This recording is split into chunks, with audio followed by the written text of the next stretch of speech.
በጣም የሚገርም ማለት ነው። ግን ምንድነው በዚህ ደረጃ አንቀጥቅጥ አርበድብድ ሆና የቀጠለችው?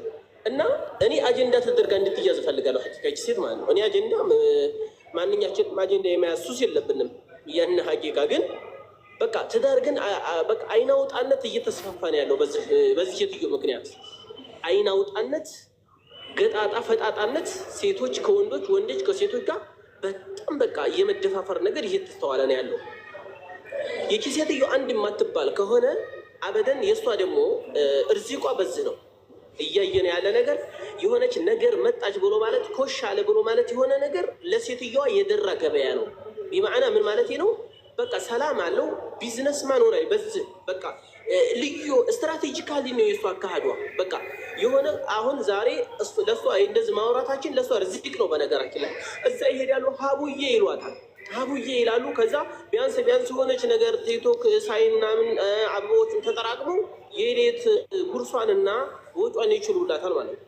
ይህና ይሄ ካልሆነ በቃ አንድም ነገር ሀሳብ የላትም። ሌላ ደግሞ ባገኘችው አጋጣሚ ዲንን ለማፍረስ የምትጥር ሴት ናት።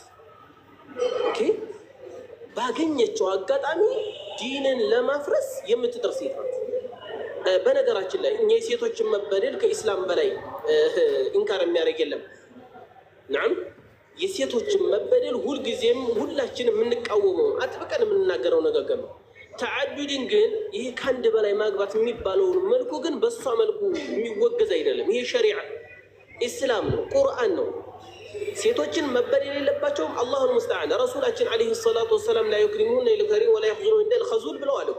አያከብራቸውም የተከበረ ቢሆን እንጂ አያዋረዳቸውም የተዋረደ ቢሆን እንጂ ብለዋል። ከቁርአንና ከሐዲስ በላይ ስለ ሴት ክብር የሚያስተምረን የለም። ሰዎችን ነጥሎ መምታት ይቻላል። እንደዚህ አይነት ዝርክርክነትን ማውገዝ ይቻላል። በነገራችን ላይ ትክክል ነው የሰራው እያልኩ አይደለም። የእሱ አካሄድ ግን እሷ ቦታ ላይ ሴቶቹ እንኳን ቢሄዱ በተለያየ አጋጣሚ ሴቶች እንኳን ቢሄዱ በተለያየ መንገዶችን ጥሩ ለመሰብሰብ ይሞከራል እንጂ ለእሷ አጀንዳ ሆኖ መቅረብ፣ ለዛውም ደግሞ በሚያስጠላ መልኩ በዛ መልኩ እየተሽለጠለጡ ለእሷ እጅ መስጠት አላሁል ሙስተዓን። ምን አይነት ተግባር ነው? ምን አይነት ስራ ነው? ወይንስ አጀንዳ መሆን የተፈለገበት ነገር አለ? ኦኬ፣ የራሳቸው የሚፈልጉት አጀንዳ ካለ አላውቅም፣ ድራማ እየተሰራ ከሆነ። ነገር ግን እንደ ብልህ ሰው ሚዲያ ላይ እንደቆየ ሰው እንደ ዋቂና እንደ ትልቅ ስታየው ትንሽ የሚባል አይደለም። ሐቂቃ አንድ ልጅ ተወልዶ አንድ ልጅ እስከሚረገዝ ትዳር ብሎ ማለት ቢያንስ 2 ዓመት 3 ዓመት ተኖሯል። የራሱ የሆነ የሚሰጠው ኮርስ አለ ትዳር። በነገራችን ላይ ይላል አንድ ኡስታዛችን ምን ይል ነበረ? ትዳር ብሎ ማለት ትምህርት ቤት ነው ይላል። ትዳር ብሎ ማለት ትምህርት ቤት ነው፣ ሟለ ህፃናት ግን አይደለም። ኦኬ፣ ትዳር ብሎ ማለት ትምህርት ቤት ነው፣ ሟለ ህፃናት ግን አይደለም። ያመጡ የራሱ እረኛ የራሱ ኃላፊ የሚሆንበት አይደለም። በዚህ ደረጃ እንጭጭነት መጀመሪያ እንኳን ለሁለት አይደለም ሌሎችን ለመደረብ ይቅርና ለአንድነት ብቁ አይደለም።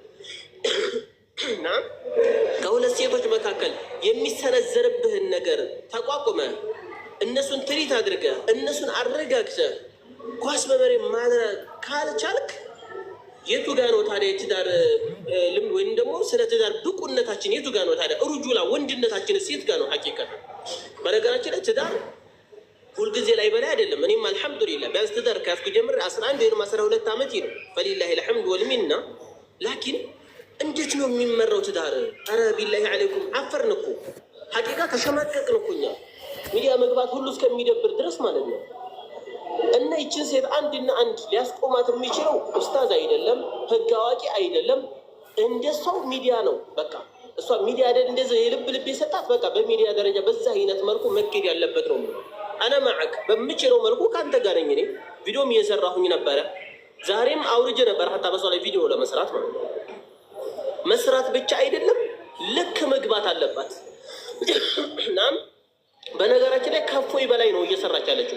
ቀላል እንዳይመስላችሁ። በነገራችን ላይ ዲንን ነው ሙሐረባ እያደረገች እኮ ያለችው። ወላሂ ዲንን ነው እያጠፋች እያሰደበች እያስመታች ያለችው። እናንተ አሁን ሴቶችን እንደ ሴትነት ምን ስትል ነበረ?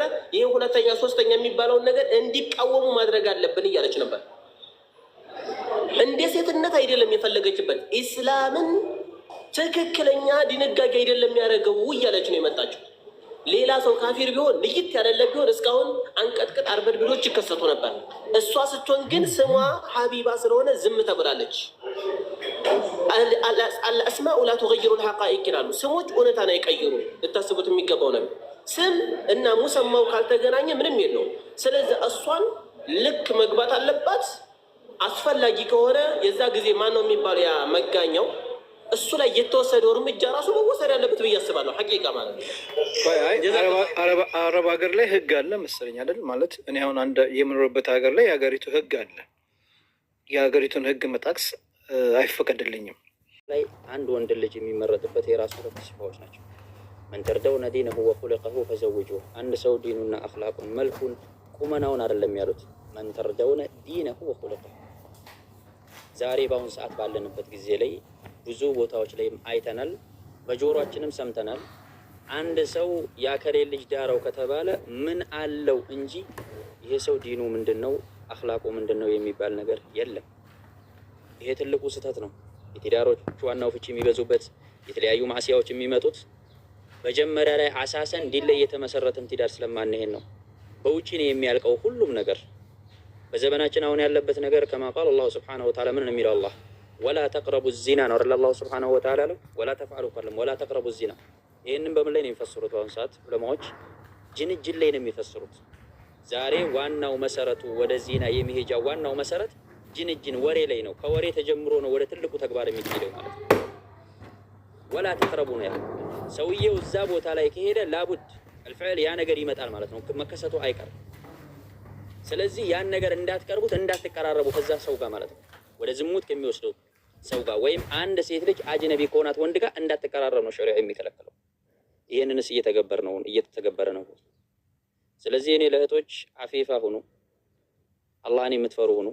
በነሲባችሁ ላይ ደግሞ አላህ ሱብሓነሁ ወተዓላ ህይወታችሁን ያማረ ሰው ላይና አላህን የሚፈራ ሰው ላይ እንዲጥላችሁ ዱዓ አድርጉ። አላህን ሌት ተቀን ጠይቁት። በአሁኑ ሰዓት ዱዓ የሚባል ነገር የሰው ልጅ እጁን አንስቶ አላህን መጠየቅ ትቷል። አብዛኛው ሰው በዚህ በሶሻል ሚዲያ በጣም ቢዚ ሆኗል። ኢባዳ ላይ ተዘናግቷል። አላህን መጠየቅን እጃችሁን አንስታችሁ አላህን ጠይቁት።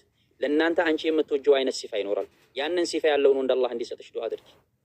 የሰው ልጅ እኮ በህይወት ውስጥ እኮ ብዙ ዱዓዎችን ያደርጋል፣ ለብዙ ነገሮች ዱዓ ያደርጋል። ያ ግን ማለት ግዴታ የምትፈልጊውን የሚያስፈልግሽ ምን ሐዋይጅ አንቺ ከምትፈልጊ ውስጥ አንዱ ትልቁ ለአንቺ ኸይሩ መታኢ ዱንያ ኢምራአቱ ሷሊሃ ይላሉ። ታውቃለህ? የዚች የዱንያ ውስጥ የዱንያ ዋና ትልቋ ምርጥ ዱንያ ብሎ ማለት ለአንተ የተሰጠህ መልካም ሴትን መልካም ሚስትን ማግኘት ነው። በዚህ ላይ ደግሞ መለስ ብለን እነ ኢማሙ ሻፊዒን ያሳደጋቸው ረሕመቱላህ ዐለይህ ምንድን ናቸው? እናት ሴት ነች ያሳደገቻቸው፣ ደሃ የሆነች እናት ማለት ነው። ሐታ ኢማሙ ሻፊዒ በሚማሩበት ጊዜ ላይ ትምህርት ቤት ሄደው በሚማሩበት ጊዜ ላይ መክፈል እማትችል እናት ማለት ነው። እናቴ ሰርታ ትከፍልሃለች ነበር ያለው ለአስተማሪው ለኡስታዙ ማለት ነው። ዛሬ ላይ እንግዲህ ምን አኢመቱል አርባዓ ከሚታወቁት አንዱ ኢማሙ ሻፊዒ ናቸው። እና ኢማሙ ቡኻሪ የምታዩ ያሳደጓቸው እናት ናቸው፣ ሴት ናቸው። ሴት ልጅ ጠንካራ መሆኗና አላህን የምትፈራ ዲኗን የተማረ ሴት ማለት ነገ ለሚመጣው ጄኔሬሽን ለሚመጣው ትውልድ በእስልምና ላይ አንጻ ማሳደግ የምትችለው ትልቋ መድረሳ እናት ነች። አሳሷ አባት ውጭ ላይ ውሎ ነው ይመጣው። ልጅን ካነጋገሩ ጀምሮ ተቃፈቱ አዳቱ ተቃሊዱ የምታስተምረው ማነች? እናት ነች። እዚህ ቦታ ላይ የት ነው ያላችሁት እህቶች? በቃ ባባዬን ካበላህ ጠጣህ ጨረሰ። ህፃን ልጅ ዛሬ ምን እያደረገ ነው ያለው በሶሻል ሚዲያ ላይ? ህፃኖች ምንድን ነው የሚያዩት ዛሬ? ምንድን ነው የሚመለከቱት? አንቺ ይዘሽ የምትነሺው የፈለገው ሰው ቢሆን ዛሬ ማን ነው ቁድዋ ቢባል አንድ ሰው ህፃን ልጅ እንደ አባቴ መሆን ነው የምፈልገው ነው የሚለው፣ እንደ እናቴ መሆን ነው የምፈልገው ነው የምትለው። አንድ ህፃን ልጅ ቤት ያለችው ልጄ እንደማ መሆን ነው የምትፈልጊው ብትልሽ እንደ አንቺ ነው የምትልሽ። የመጀመሪያዋ ቁድዋ አንቺ ስለሆንሽ ማለት ነው። የአንቺ ጥንካሬ ነገ ለልጅሽ ትልቁ ውጤት ተመሩ ላይ የልጅሽን ውጤት የምታገኘው የአንቺ ዛሬ ጠንካራ መሆን ነው ነገ ልጅሽን ጠንካራ የሚያደርገው። የአንቺ ዛሬ የወረደ ቦታ ላይ መገኘት ነገ ልጅሽን እናቴ ትናንት እንዲህ ስታደርገው ነበር አዲ በቃ ያ ነገር ለምዶታል። ድሮ ላይ ነብዩ ሰለላሁ ዐለይሂ ወሰለም ላይ አንድ ሰው ምላሱን ሲያረዝም ወላሂ በጣም ያንቀጠቅጠን ነበረ። ያንን ሰው ብናገኘው በቁሙ ለማቃጠል እንመኝ ነበር። ዛሬ ላይ ግን ነብዩ ሰለላሁ ዐለይሂ ወሰለም በአደባባይ ላይ በተለያየበት ቦታ ይሰደባሉ። ሙስሊሙ ግን ያን ነገር እያየው ምን ይሆናል? እንዳልሰማ በቃ ከመለመዱ የተነሳ እዚህ ሚዲያ ላይ እንዳልሰማ እየታለፈ ነው ያለው። ግን እኛ ከህይወታችን ከንብረታችን ከልጆቻችን ከሚስቶቻችን ከእናት ከአባቶቻችን በላይ ኢማናችን ሙሉ የሚሆነው እነሱን ስንወድ ነበር። ዛሬ ራሳችን እየገመገም ነው ያለ ነው። አለህቶች ወንድሞች ራሳችሁን በዚህ አህዋል ላይ ገምግማችሁ ታውቃላችሁ? ኢማናችሁን አልኢማኑ የዚዱ ቢጧዓ ወየንቁሱ ቢልማዕሲያ ያለው አንድ ሰው ኢባዳ ላይ በጠነከረ ቁጥር ኢማኑ እየጨመረ ይመጣል። ማዕሲያ ደግሞ ሲሰራ እንደዛው ኢማኑ እየቀነሰ ይመጣል። ዛሬ የኛ ቀስወተል ቀልብ የደረስንበት የማዕሲያችን መብዛት የኢማናችን መድከም ነቢዩን ሰለላሁ ዐለይሂ ወሰለም አንድ ካፊር ወጥቶ እንደፈለገው ሲራገጡባቸው እያየን ስክሮል እያደረግን የምናልፍበት ዘመን ደርሰናል። እኔ ወላሂ የአላህ ቁጣ እንዳይወርድብን ነው የምፈራው። ስለዚህ የምትሄዱበት ቦታ ሁክም የምትፈልጉበት ቦታ ሸሪዓው ባዘዘውና አላሁ ስብሓነሁ ወተዓላ በመራ መንገድ ላይ ለመመራት ሞክሩ። እኔ ወላሂ ወንድ ልጅ አለኝ፣ ሴት ልጆች የሉኝም። ሐቂቃን የምነግር ዛሬ ሴት ልጅ ብትኖረኝ ወላሂ አላህን ከማይፈራ አንድ ወይም አቂዳውን ካላወቀ ሚንሃጁን የማያቀን ወንድ ልጅ የመጀመሪያ አርጌ ከምድረው ወላሂ 10 ልጆች ያሉት አቂዳውን የሚያቅ ሚንሃጁን የሚያቅ አላህን የሚፈራ ጠንካራ ለሆነው ወንድሜ አራተኛ አድርጌ በድራት እመርጣለሁ። አራተኛ አድርጌ በመራት እመርጣለሁ። ምክንያቱም ልጆቹን በየትኛው መንገድ ላይ ተርቢያ እንደማያደርጋቸው ስለማውቅ ማለት ነው። በእስልምና ላይ አንጾ ልጄም ነገ ላይ ያንን አላህ ሱብሓነሁ ወተዓላ የሚፈራ ሰውና ነገ ላይ ይችን ሰው ወደ መልካም መንገድ እንደሚመራ ስለማውቅ ማለት ነው። ዛሬ ላይ ግን እየተሆነ ያለው ምንድን ነው? ዱንያዊ ብቻ ጉዳይን የሚያሳስበው የሰው ልጅ ነገ አማም አላህ ቆሜ እጠየቃለሁ፣ ይሄ ሁሉ ነገር ይቀራል። ፋንነቷ ቀርቶ ነገ አማም አላህ እሱና ሂሳቡ ብቻ መቅረታቸው ይቀርና የሚፈልገውን ነገሮች ስሜቱ የሚያስፈልገውን ነገሮች ብቻ ነው የሚያንካትተው። ሸሪዓችን መኪናን አላስገባም። የምትፈልገውን ነገር የሴት ልጅ ሲባል ሸሪዓችን ያካተተው ነገሮች አሉ። ነብዩ ሰለላሁ ዐለይሂ ወሰለም እኮ ከእናታችን አይሻ ጋር አስወዳን የተባለው 2 ተምርና ውሃን 2 ወር ሙሉ ቤታቸው ውስጥ ጭስ ሳይጨስ ይኖሩ ነበረ፣ ተምርና ውሃን እየተመገቡ። እስልምና ለሰው ልጅ የማለፊያው የጉዞ መንገድ ነች እንጂ ዱንያዊ ዘላለማዊ ህይወቱ አይደለችም። ይሄን ወቁት። ዱንያ ላይ የምትበይው ካለሽ፣ የምትጠጪው ካለሽ፣ ራስሽን የምትሰትሪበት ካለሽ፣ ማረፊያ ቤት ካለሽ፣ ባልሽ ክብርሽን ከጠበቀልሽ ይሄ ትልቅ ኒዕማ ነው። አንድ ሰው إذا أصبح بدنيا ሰውነቱ ሰላም ሆኖ ካነጋ፣ አቅሉ ሰላም ከሆነ፣ ሰውነቱ ሰላም ከሆነ የሚበላው ቁተ የውሚ ካለው እኮ فكأنما حيزت له الدنيا እቺ ዱንያ በሙሉ ለሱ እንደተሰጠችው ነው። ነገ ህይወት ምን ላይ እንደሚያርፍ ስለማታውቅ አሁን ከእናንተ ጋር ወርቼ በኋላ ላይ በህይወቴ ውስጥ ላልፍ እችላለሁ። ከዚህች ዱንያ ላይ ልሄድ እችላለሁ።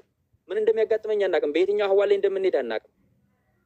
ዱንያን ብቻ ለማሰባሰብና ዱንያ ላይ ሀብታም ሆነን ብቻ ለመገኘት አንዱ ከበላይ ይሄ በላይ ሆኖ አሁን በቃ ፉክክር ነው የተፈለገበት ዛሬ ላይ ማለት ነው። ያ አይደለም ወላሂ እህት ወንድሞቼ፣ አንድ ሰው ባልሽ ሰው ፊት እንዳትቆሚ አድርጎሽ ሰብስቦሽ ክብርሽን ጠብቆልሽ ባለትዳር ሴት እኮ ክብር አላት። ወላሂ ክብር አላት። አንድ ባለትዳር ሴት ወላሂ በጣም ክብር አላት። ለዛም እዚህ ሀገር ላይ ምናልባት እኔ የምኖረው ሳውዲ ነው። አንድ ባለትዳር ሴት ጠንካራ የሆነ ወንድን ስታዩ ሐታ ዑምራ ቦታ ላይ እንኳን ጠዋፍ ላይ ስትሄድ ከግራና ከቀኝ ወንዶች እንዳይገፉበት በእጅና በእጁ ከልክሎላት ማንም ሰው ሳይገፋት ደረቱ ላይ አርጎ በእጅና በእጁ እሷን ከጀርባው ሰጥቷቸው ሰዎችን ጠዋፍን አስደርጎ ያስጨርሳታል። ባልሽ ማለት በዚህ ደረጃ እዛ ቦታ ላይ ቆሞ ክብርሽን የሚያስጠብቅልሽ አንድ ሰው ዒባዳ እንኳን በሆነበት ቦታ ላይ እንዳይገፋሽ የሚከላከልልሽ ነው ማለት ነው። ይሄ ነው ወንድ ብሎ ማለት። ዛሬ ላይ ግን ብሩን ሰጥቶ የሚሸኛለ እንደፈለጋት ትውጣና ትሄድ ከጓደኞቿ ጋር ብሎ የሚፈቅድ ሸሪዓዊ የከለከለውን ነገር ለማዕሲያ የሚፈቅድ ማለት ነው። ስለዚህ ምረጡ የተባላችሁትን ሸሪዓዊ ያስቀመጠላችሁን ምርጫችሁ አድርጉት። እኔ ዛሬ የምለው ወላሂ አንድ ሀብታም የሆነ የፈለግሽውን አይነት መኪና የፈለግሽውን ቤት ሰርቶልሽ የሚያኖርሽ አንቺን ግን በሸሪዓሽ ጉዳይ ላይ ኢዳራ ማድረግ የማይችልን ደዩስ ወንድ ከምታገቢ ወላሂ አልዓዚም ኑሮው ሐለቱ ሙተወስጥ የሆነ እምትበይው እምትጠጪውን እምትለብሽውን የሚያሟላልሽ መካከለኛ ቤት ውስጥ የሚያኖርሽ የሆነ ወንድ አራተኛ ሚስት ቢያደርግሽ ምርጫዬ ነው ላንቺ።